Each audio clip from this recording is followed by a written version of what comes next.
Hi everyone, आप सभी का बहुत बहुत स्वागत है। मेरा नाम है अभिषेक कौशिक और मेरे साथ हैं अंजलि मैम। आज एक बड़े मुद्दे को लेके हम दोनों आ गए हैं मैम, और ये बड़ा मुद्दा है कि ओपन डिस्टेंस लर्निंग या ऑनलाइन कोर्सेज या ऑनलाइन डिग्रीज वो अमान्य हो सकते हैं, वो बंद हो सकते हैं, वो कौन कौन से होंगे, इस पर पूरी चर्चा करेंगे, डिटेल में डिस्कशन करेंगे। मैम काफ़ी सारी R&D करके आई हैं, तो आपको अच्छे से बताएंगी कि कहाँ कहाँ से चीज़ें खराब होंगी, क्या क्या हो सकता है, जो एडमिशन ले चुके हैं उनके साथ क्या होने वाला है। जी मैम, स्टार्ट करते हैं, आपसे बताइए। Okay so good evening to all of you. So सबसे पहले हम डिस्कस करते हैं कि नोटिफिकेशन क्या है। देखो रिसेंटली यूजीसी ने एक नोटिफिकेशन रिलीज करी जिसने बच्चों में एक हड़कंप और एक कंफ्यूजन क्रिएट कर दिया है सर कि ऑनलाइन और ओडीएल बंद हो रहा है। अब ऑनलाइन और ओडीएल किस किस कोर्सेज में बंद हो रहा है, क्योंकि क्वेश्चन यहाँ पर ये आता है कि बच्चों को यही नहीं पता कि कौन सा एक्ट है, कैसे कैसे करके आपका जो कोर्स है वो बंद हो रहा है। प्लस जो यूजीसी ने नोटिफिकेशन दी है वो भी उसकी अपनी साइट से नहीं है सर, वो दूसरी ही साइट पर रिलीज करी गई है जहाँ से ये न्यूज़ जो है वो रिलेटेड है। तो इस न्यूज़ के एक बार मैं थोड़ा इन डेप्थ में जाना चाहूंगी। तो देखो सबसे पहले हम स्टार्ट नोटिस देख लेते हैं एक बार। हाँ जी, सबसे पहले मैं एक बार नोटिस दिखाऊंगी यूजीसी का। तो ये यूजीसी का नोटिस है जो आपका आया है 12 अगस्त को, और 12 अगस्त के नोटिस में ये मेंशन है कि कुछ कोर्सेज में जो ऑनलाइन और जो आपका ओपन डिस्टेंस लर्निंग है, मतलब जैसे बच्चे इग्नू से कर लेते हैं मास्टर्स वगैरह, वो सारी चीज़ें हो रही हैं बंद।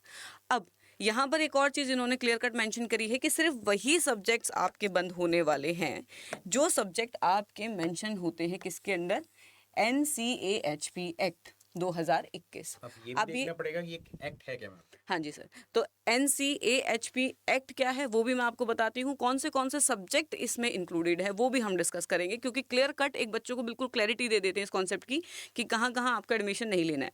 उसी के साथ यूजीसी ने एक लाइन और यहाँ पर मेंशन करी है कि higher education institution shall be directed not to admit any student in such program from the upcoming academic session July August 2025। तो ये अभी से बंद हो रहे हैं। ये मत सोचना कि 2 साल लगेगा, 3 साल लगेगा तो अभी एडमिशन ले लेते हैं, नहीं, ये अभी इमीडिएट इफेक्ट से इसी सेशन से सर ये कोर्सेज जो हैं वो बंद हो रहे हैं। तो बच्चों को एक क्लैरिटी देना बहुत जरूरी है यहाँ पर ना। एक्ट 2021 में आ गया था। हाँ जी, तो 2021 से अब जुलाई अगस्त वाला जो सेशन है उसमें हायर एजुकेशन में अगर आप एडमिशन लेना चाह रहे थे कि ओपन डिस्टेंस से कर लेते हैं, ऑनलाइन कोर्सेज से कर लेते हैं, अब आपको वो पहले चेक करना पड़ेगा क्या वो उस एक्ट के अंदर आ रहे हैं। अगर आ रहे हैं तो वो हो नहीं पाएगा वो। ठीक है जी तो मैम। अगर हम एक्ट की बिल्कुल मैं एक बार पीडीएफ दिखाना चाहूंगी कि एक्ट आपकी कौन सी है।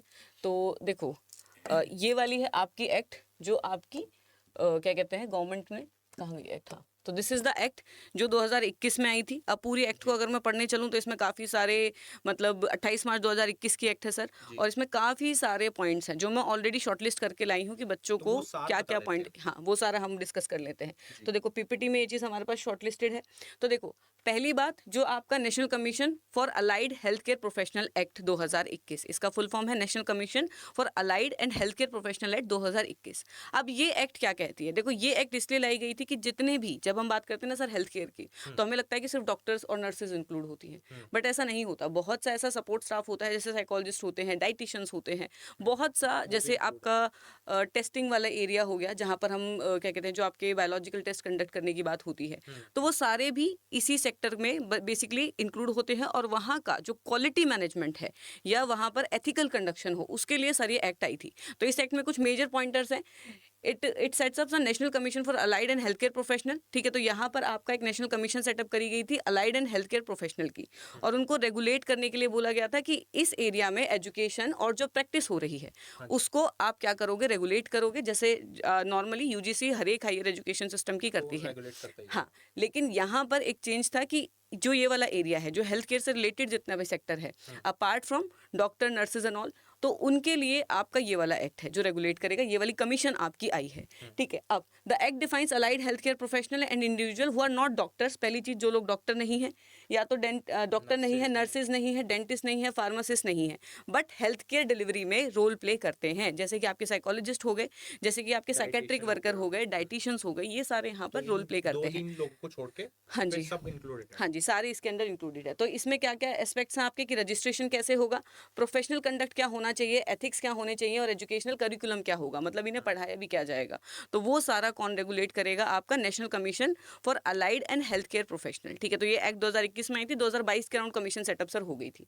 ठीक है, अब देखो the act aims to improve health care. ठीक है, हेल्थ केयर डिलीवरी को इम्प्रूव करने की बात करेगी, यूनिफॉर्म स्टैंडर्ड की बात करती है, और स्किल्ड प्रोफेशनल को डेवलप करने की बात करती है। अब इसमें जो कोर्सेज मेंशन है वो कुछ कुछ कोर्सेज मेंशन है। जैसे अगर मैं बात करूं साइकोलॉजी की सर अपने सब्जेक्ट की, तो यहाँ पर क्लिनिकल साइकोलॉजी मेंशन है, लेकिन ऑर्गेनाइजेशनल साइकोलॉजी जो है वो यहाँ पर मेंशन नहीं है। तो टेक्निकली ऑर्गेनाइजेशनल साइकोलॉजी में अभी भी जो आपका हायर एजुकेशन में मास्टर्स और जो बैचलर्स है वो हो सकती है, लेकिन अगर मैं बात करूं अपनी क्लिनिकल साइकोलॉजी की तो आप वहां पर नहीं कर पाओगे। उसी के साथ एक बिल्कुल शॉर्टकट में हम टेबल वर्जन में देखते हैं कि क्या क्या हैं आपके कोर्सेज ऑफ स्पेशलाइजेशन जिसमें आपकी अब हायर एजुकेशन में कोई भी डिग्री मान्य नहीं होगी अगर आप ओपन डिस्टेंस लर्निंग से करते हो और ऑनलाइन डिस्टेंस मतलब ऑनलाइन से आप करते हो।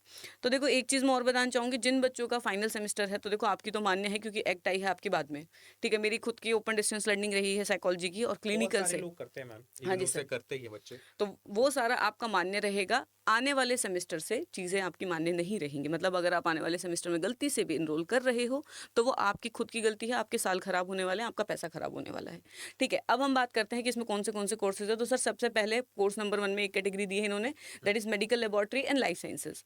तो इसमें आपके पास मेडिकल लेबोरेटरी टेक्नोलॉजी है, blood transfusion technology, biomedical sciences, clinical embryology, medical biology, virology, immunology, clinical chemistry, molecular biology, genetics और बायोटेक्नोलॉजी। तो इनमें आपके ओपन डिस्टेंस लर्निंग नहीं होंगे और उसी के साथ ऑनलाइन कोर्सेज भी नहीं देखने को मिलेंगे। देन नेक्स्ट आपके पास trauma, burn care and surgical anaesthesia technology. तो यहाँ पर जैसे ऑपरेशन ओटीटी की बात करते हैं, ऑपरेशन थिएटर टेक्नोलॉजी की, हाँ एनेस्थीसिया टेक्नोलॉजी है आपके पास, सर्जिकल ओटी है and anaesthesia technology, trauma, emergency and disaster management, critical care technology, burn care technology, ठीक है। तो ये सारा क्या है, ये आपका ओडीएल में और उसमें नहीं प्रोवाइड होगा। अब सर यहाँ पर एक डिजास्टर मैनेजमेंट लिखा हुआ है, तो यूजुअली बच्चे डिजास्टर मैनेजमेंट कहाँ से करते हैं, ओपन डिस्टेंस से करते हैं, तो ये भी अब नहीं आएगा। इमरजेंसी और डिजास्टर मैनेजमेंट भी आप नहीं कर सकते। डिजास्टर मैनेजमेंट यूजीसी नेट का भी है, पेपर हाँ 2 हाँ है। तो अगर आप डिजास्टर मैनेजमेंट से यूजीसी नेट क्वालिफाई करना चाहते हो, बिकॉज वो सब्जेक्ट उसमें है मेंशन है, तो अब आप ओपन डिस्टेंस से सोच रहे थे कि डिजास्टर वहां से मास्टर्स करके और फिर यूजीसी नेट का दे पाएंगे, अब ऐसा नहीं हो पाएगा क्योंकि मास्टर्स ही नहीं होगी तो नेट का क्या करोगे देके फिर।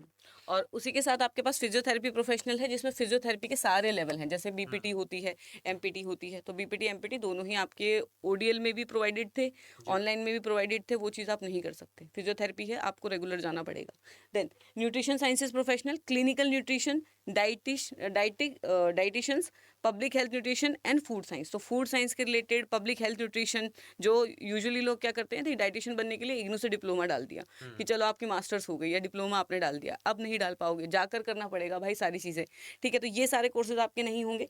उसी के बाद अगर मैं बात करती हूँ ऑप्टोमेट्री प्रोफेशनल में, सो ऑप्टोमेट्री इज बेसिकली जो आपके आई से रिलेटेड होता है, ठीक है। सो ऑप्टोमेट्री में विजन साइंसेज, ऑर्थोपोटिक्स, उसके अलावा ortho optics, then ocular prosthetics, ठीक है। ये वाले आपके कोर्सेज हैं जो अगेन ओडीएल में और ऑनलाइन में आपको नहीं मिलेंगे। ऑक्यूपेशनल थेरेपी प्रोफेशनल की अगर बात करेंगे तो ऑक्यूपेशनल थेरेपी हर एक लेवल पर और किसी भी स्पेशलाइजेशन में अगर आप करते हो तो वो सारे आपके ओडीएल में अब बंद हो चुके हैं।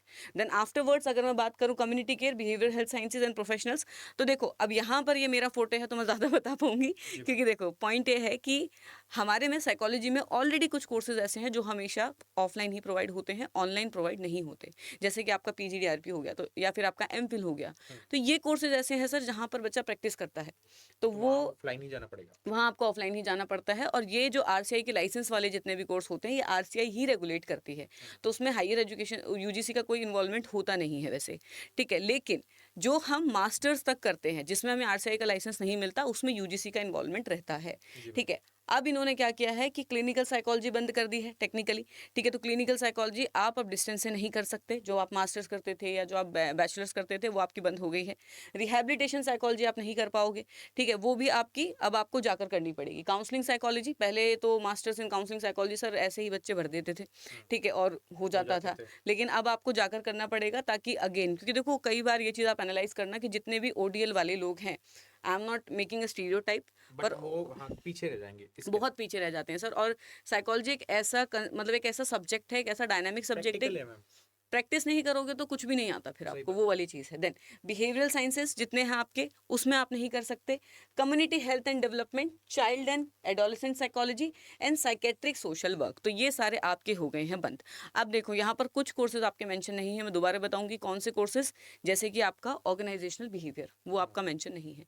अगर आप ऑर्गेनाइजेशनल साइकोलॉजिस्ट बन सकते हो तो वो यहाँ पर मेंशन नहीं है, अगर आप वो करते हो तो, ठीक है। नेक्स्ट हम बात करते हैं medical radiology, imaging and therapeutic techniques, तो यहाँ पर radiology technology, medical imaging and technology, nuclear medicine technology, radiation therapy technology, radiotherapy technology and ultrasound technology.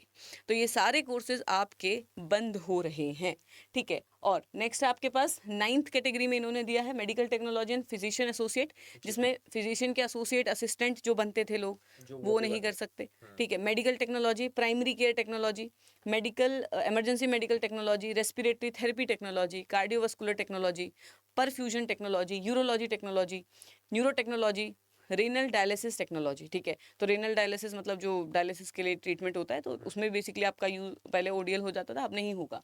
Then health information management and health information informatic professionals, तो इसमें health information management हो गया, health informatics, digital health technology, clinical data management and public health informatics, health care IT. अब sir यहाँ पर एक चीज़ देखो, data management मतलब क्लिनिकल में जो डेटा को भी मैनेज कर रही हैं, टेक्निकली जो एडमिन सेक्टर है वो भी लपेटे में आ गए। हाँ, तो वो भी अब आपको खुद ही ऑफलाइन में जाके कंडक्ट करना हाँ, पड़ेगा ये और सारे उसमें ऑफलाइन में होंगे सर। जी मैम। तो अब ये काफ़ी बड़ा चेंज है एक्चुअली, और इसमें एक तरफ बच्चों की तरफ अगर आप देखोगे तो सही भी है, क्योंकि वो एक नए स्किल्ड निकल के आएंगे लोग। जो लोग वास्तव में प्रैक्टिस करके निकलेंगे वो अलग ही होते हैं, है ना। जो लोग कि चलो मास्टर्स कर लेते हैं और वो उनको नॉलेज तो होगी नहीं, बिकॉज वो सीधा एग्जामिनेशन दे रहे जा रहे हैं, प्रैक्टिस कुछ कर नहीं रहे, प्रैक्टिकल कुछ हो नहीं रहा है। तो ये फ़ायदेमंद चीज़ ही है आपके लिए। अब बस थोड़ा सा वो है कि टाइम का जो गड़बड़ होती थी वो शायद मैं देख पा रहा हूँ, क्योंकि बहुत सारे बच्चे ऐसे ही करते थे मैम कि चलो यहाँ पढ़ रहे हैं और मास्टर्स भी कर लेते हैं कहीं से। अग्री सर, मैंने खुद ऐसी ही करी थी हाँ, यूपीएससी की तैयारी करते तो हुए। वही तो वो वाली चीज़ अभी थोड़ी सी गड़बड़ है बस। बट देखो, मैं ये बोलूंगी कि ज़्यादा इस एक्ट का आपके पास बेनिफिट है, क्योंकि आप कभी भी ये चीज़ देख लेना। मैं खुद अपने सब्जेक्ट के बारे में बोलना चाहूँगी कि इवन मी माई सेल्फ, जब हमने साइकोलॉजी करी, ठीक है, जब मैंने मास्टर्स से डिग्री ली सर, जी। मास्टर्स में कोई नहीं पढ़ाने वाला था ओडीएल में। और क्लिनिकल एक ऐसा सब्जेक्ट है, जब तक आप उसको इन डेप्थ नहीं जानोगे आपको चीज़ें समझ नहीं आती। मैंने कोविड के टाइम पे अपनी इनहेंस की है सारी स्किल्स, कि कोविड के टाइम पे मल्टीपल बुक्स पढ़ के फिर वो नॉलेज इनहेंस हुई है कि मैं थेरेपीज और इतना आगे जा पाई हूँ। अगर मैं सिर्फ इग्नू के मतलब अगर मैं सिर्फ ओडीएल पे ही रहती या वही आइडियोलॉजी रखती, तो वो ठीक है, तो सेम वो रहता इशू बिल्कुल। क्रिएट करता है आगे जाके लाइफ में, आपको कुछ नहीं मिलता। और नॉलेज, देखो नॉलेज सिर्फ डिग्री नहीं होती, मैं ये बोलूँगी। नॉलेज का मतलब होता है कि आपको वो चीज़ आनी चाहिए, आपको वो चीज़ अप्लाई करनी आनी चाहिए। तो डिग्री लेना कभी भी नॉलेज नहीं होती। डिग्री जस्ट आपके पेपर्स होते हैं। इंटरव्यू जब आप देते हो तो आप बैठते हो, करेक्ट। ठीक है, डिग्रियाँ नहीं बैठती। डिग्रियाँ सिर्फ डॉक्यूमेंट उसमें जाती हैं वेरिफिकेशन में। तो डिग्रियों को छोड़कर आपको नॉलेज पे फोकस करना है। और ये जो आपकी एक्ट है, ठीक है, ये जो आपकी बेसिकली जो अब नया चेंज जो हायर एजुकेशन सिस्टम में आ गया है, ये कहीं ना कहीं उस चीज़ की रेलेवेंसी को और ज़्यादा बढ़ाता है। और ये जो अगर आपकी एक्ट अगर किसी बच्चे को चाहिए तो वो आप साइक सिंह के ग्रुप से डाउनलोड कर सकते हो, मैं उसके ऊपर भेज देती हूँ, ठीक है। तो वहाँ पर आपको क्लियर कट मेंशन हो जाएगा, ठीक है। जिस भी बच्चे को ये एक्ट जो है वो चाहिए या पढ़ना चाहता है अपने आप, तो साइक सिंह, ठीक है, साइक सिंह है, मैं वहाँ पर इसका पीडीएफ जो है वो आपके साथ शेयर कर दूंगी, और वहाँ से आप सीधा सीधा इसको डाउनलोड कर सकते हो और खुद भी पढ़ सकते हो।